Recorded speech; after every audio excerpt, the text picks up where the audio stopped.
2025 भर्तियों का वर्ष आज ही सुनिश्चित करें अपना सिलेक्शन और डाउनलोड करें तैयारी कर लो ऐप।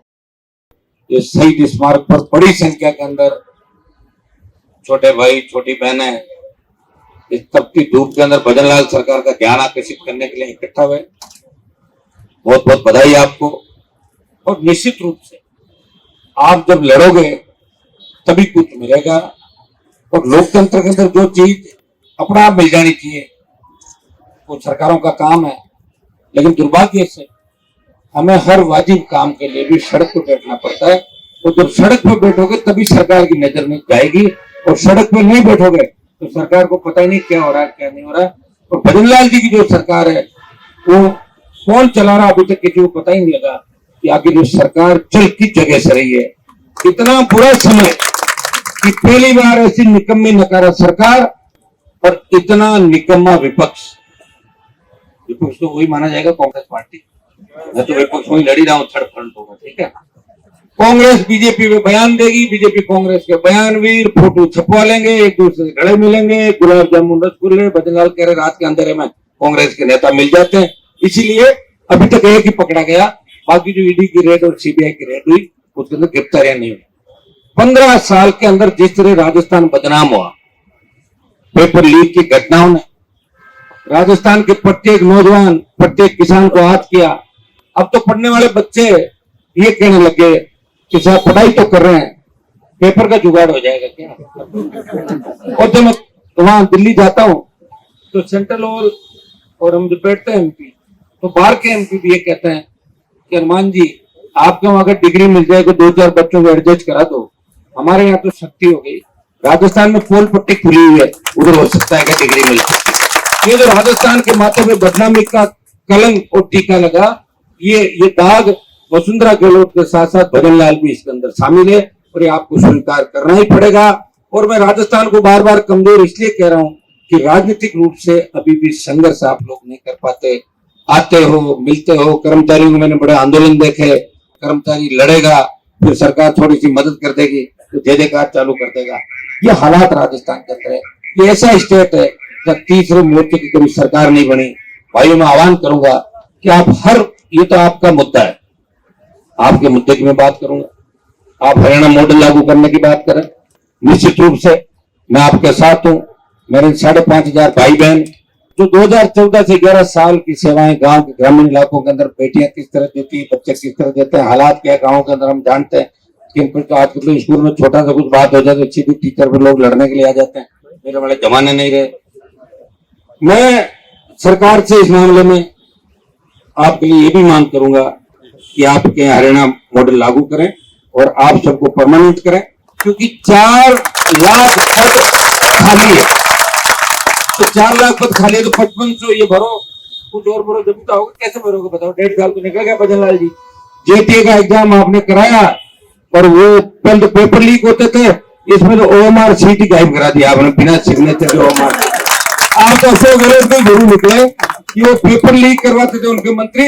आप पेपर वाले लफड़े में नहीं पड़ते, सीधे ओएमआर अंदर के अंदर बदनामी। ये नया पैटर्न आप राजस्थान के अंदर लेके आए हो। ये राजस्थान के नौजवानों का दुर्भाग्य मैं कहूंगा, क्योंकि लड़ने वाले लोग उसके ऊपर लोग जातियों का आरोप लगाएंगे। अगर सही बात कहते हैं कि वो वहां ये है तो लोग कहते हैं हमारी जाति का, अगर नाम लिया क्या तो नाम तो नहीं लिया, फिर अपना आप क्यों ले रहे हो भाई, मत करो तुम ऐसे। तुम्हें अगर राजस्थान को बचाना तो सारी जातियों को संगठित होकर ये तय करना होगा कि इस बार बीजेपी को हरा के और कांग्रेस को भी हराएंगे। इस बार ऐसे लोगों को आगे लाएंगे जो वास्तव में दोनों पार्टियों के अंदर जो भ्रष्टाचार हुए, घोटाले घपले हुए, उन सबको सलाखों के पीछे डाल दे। अगर मेरी 10 सीट भी आ जाती ना, 5 भी आ जाती विधानसभा के अंदर, तो भी मैं सरकार के अंदर एम भूमिका के अंदर होता। मेरे तो मुझे 18 के अंदर में लड़ा आपके लिए राजस्थान में। इस तरह कर्ज माफी, टोल मुक्त राजस्थान, सशक्त लोकायोग, बिजली, रोजगार। लड़ाई का परिणाम ये हुआ कि वसुंधरा सरकार ने स्टेट हाईवे टोल फ्री किए, 500 की बिजली माफ की, वैकेंसी निकाली, 50,000 का कर्जा माफ किया। 18-19 में दिल्ली चला गया, वहां लगा कि देश में उत्तर भारत में सादत कौन देगा, इसका नंबर आया तो लोग छुप गए। इसलिए राजस्थान के इस सांसद ने, आपके भाई ने, किसान आंदोलन में सादत दी और मंत्री पद को ठोकर मार के 72 दिन शाजापुर बॉर्डर से और अब जो गर्मी पड़ रही है आप देख रहे हो, इस गर्मी के अंदर सारे लोग एयर कंडीशन के अंदर बैठे हैं अपने परिवार के साथ, और विदेश में छुट्टियां मना रहे, क्योंकि स्कूल की छुट्टी हो गई तो अपने बच्चों के साथ सब गए। लेकिन एक व्यक्ति आप सबके लिए बैठा है, वो हो सकता है कि यहाँ से 100 मीटर दूर भी बैठा तो निगाहें रख रहा है कि पता करो कौन कौन क्या करा, कितनी संख्या आई, कैसे नहीं। अब लड़ाई किन के लिए लड़े? मैं आपको धन्यवाद दूंगा कि आप सारे लोग टीचर यहाँ इकट्ठे तो हुए हो। वो जो आंदोलन उधर चल रहा है उसमें ऐसा ही भर्ती वाले 5 ही लड़के हैं, कितने RLPH है, और आपका आंदोलन में मैं कूद गया और मैंने आपको समर्थन दिया। दोबारा आपको हनुमान जी आप लेकर आओ, मेरी टीम आपके साथ खड़ी मिलेगी। संख्या राजस्थान के प्रत्येक वर्ग का मामला हमने उठाया, नौजवानों की हमेशा पैरोकारी करी। ये था कि हम पीछे रह गए, बहुत से कारण थे। हमारे नेताओं ने हमें सड़कों में लड़ना नहीं सिखाया, हमारे नेताओं ने यहाँ विकास की बात नहीं करी, रोजगार के साधन यहाँ नहीं। आप चले जाओ गुजरात, पहले तो बिहार का व्यक्ति पूरे देश के अंदर दिखता था सबसे ज्यादा मेहनती। दिल्ली के अंदर चले जाओ, बिहारी हर जगह मेहनत करता। लेकिन अब आप गुजरात जाओ, महाराष्ट्र जाओ, नॉर्थ ईस्ट में जाओ, साउथ में जाओ, बहुत से राजस्थानी वहां पे काम कर रहे हैं, और वहां काम करते हैं अपने छोटे भाई बहनों को पढ़ा रहे हैं, क्योंकि नेताओं ने जिस राजस्थान का सत्यानाश किया 70 साल मेरे भाइयों, अब उसको वापिस जगाने का समय आ गया। एक दिन में तो कोई जगने से नहीं, समय लगेगा। मुझे भी लगता है कि जो मैं लड़ाई लड़ रहा हूँ हो सकता है 20-30-50 साल बाद काम आएगी, मेरे नहीं आएगी, किसी और का जाएगी। ये तो मैं सोच नहीं सकता। अगर भगत सिंह ये सोच लेते कि मैं सादत क्यों दूं, प्रधानमंत्री तो नेहरू बनेगा, तो फिर वो सादत थोड़ी दे। सादत थी कि देश के नौजवानों के अंदर हिम्मत, हौसला और ऊर्जा आ जाए, जिसे अंग्रेज भारत छोड़ के भाग गए। हनुमान बेनीवाल राजस्थान के तमाम जातियों के लिए, तमाम वर्गों के लिए, और जहां जहां कई बार ऐसी स्थिति होगी राजस्थान का, गुजर मीणा आमने सामने हो रहे थे, जाट राजपूत आमने सामने, ब्राह्मण एसी आमने सामने, वहां भी हनुमान बेनीवाल बीच में जाता है, जान हथेली पर रख के, और जातियों को लड़ने का काम नहीं करता, उनको साथ बिठाने का काम करता है। ये काम नहीं करता। और आगे भी मैं आपको विश्वास दिलाता हूँ कि सबको साथ लेके चलेंगे। मेरे छोटे भाई बहने जो बैठी है, इसके अंदर मैं निश्चित रूप से आपके मंत्री से भी बात करूंगा, आपके सेक्रेटरी से भी बात करूंगा, जो आप बताएंगे। और मैं भी उसके सोशल मीडिया का जो लाइव चलेगा मेरा उसके अंदर, और मैं मेरा और मेरी पार्टी का पूरा समर्थन आप लोगों के साथ है। आप निश्चित है। और इस बार जब लोकसभा चलेगी, इस बार लोकसभा चलेगी तो लोकसभा के अंदर भी आपका नाम बनूंगा, इसलिए लूंगा। स्किल डेवलपमेंट, ये जयंत चौधरी के पास है डिपार्टमेंट, सुनिए मेरी बात, ये जयंत चौधरी जी के पास है स्टेट, मेरी बात सुनो, राज्य मंत्री वो है इसके, स्वतंत्र प्रभार, और धर्मेंद्र प्रधान शिक्षा मंत्री, मेरे को पता है। स्टेट मिनिस्टर है ना जयंत चौधरी, स्वतंत्र प्रभार है स्किल का, तो मैं उनके लिए इसलिए कह रहा हूँ, उनसे मैं करवाऊंगा आपकी मदद, समझ गया?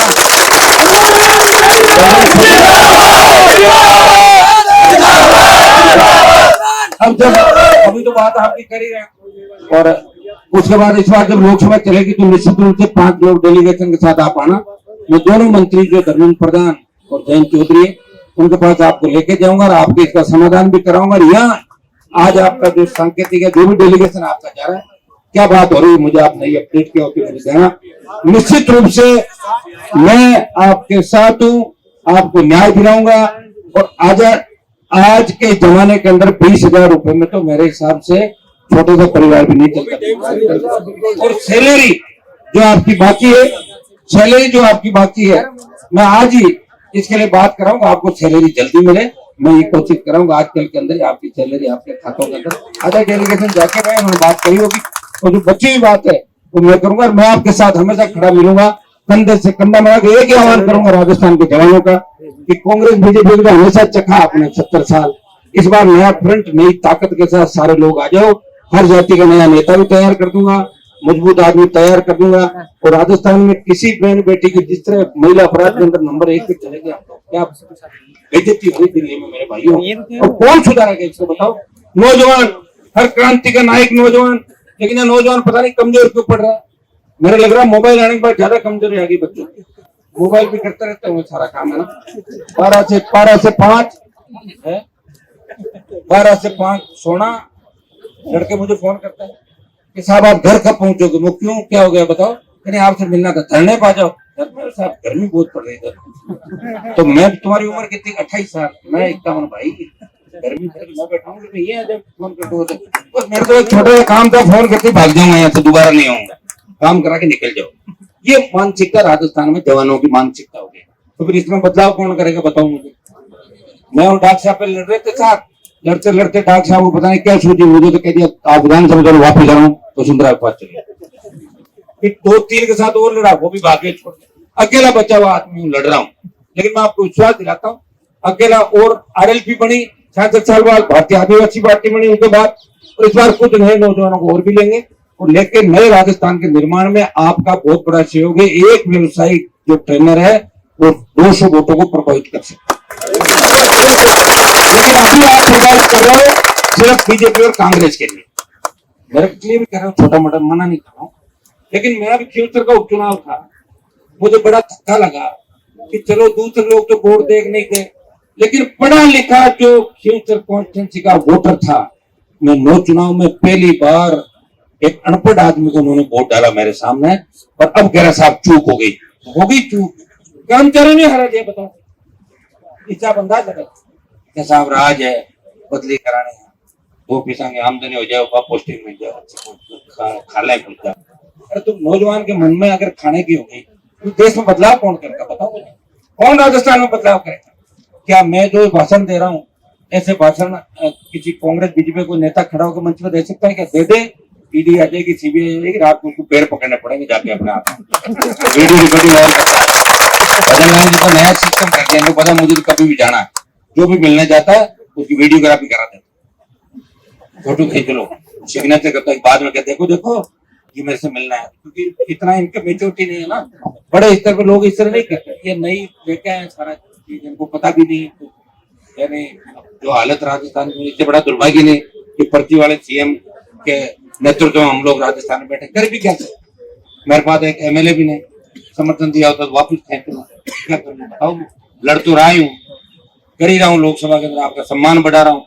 कल तो लोकसभा टीवी लोग देखते नहीं थे, कम से कम 19 में मेरे जाने के बाद लोकसभा टीवी देखने लगे तुम लोग। तो मजा तो आता रहेगा, आप चिंता मत करो, तो जब तक हम बुढ़े नहीं हो जाएंगे, ठीक है, तुम्हें मजा आता रहेगा। लेकिन सरकार कब बनेगी इस चीज की सरकार बने, हम सब मिलकर लड़ाई लड़े और अपने भाई को ताकत है। एक दिन का सीएम वाली मूवी देखी नहीं देखी तुमने? हाँ तो फिर मैं तो कह रहा हूँ सीएम नहीं, मैं तो पास में बैठ जाऊंगा, सीएम की रड़क निकाल दूंगा। इसमें मैं आपके साथ, तो आप निश्चित रहे, आपका काम एक कराएंगे चाहे कुछ भी करना पड़े। बहुत बहुत आपको धन्यवाद।